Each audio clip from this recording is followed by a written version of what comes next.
Pagkatapos kong mag-MC sa Ukraine, nung nakaraang Sabado, ako'y nagpunta, alam niyo ba sa favorite hangout ko? 7-Eleven, Quezon City, yun doon ako napadpad.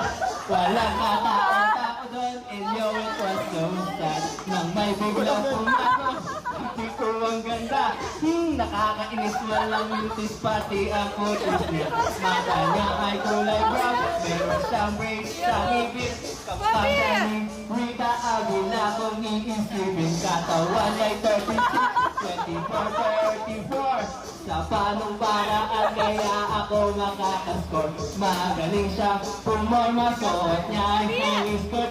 Nang bumukot siya ng pera, umangat ang kanyang skirt. Kaya ako'y biglang nasabi, hey girl, I like your style. Kaya ko na lang at nagpakita ng smart. Tingnan.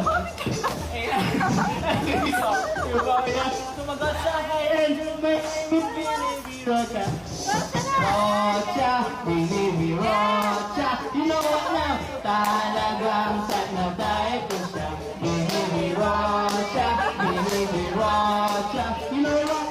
Inlaba ko sa beauty niya. One more time in the place. Binibi Rocha, Binibi Rocha. You know what now? Talagang sad na dahil ko siya.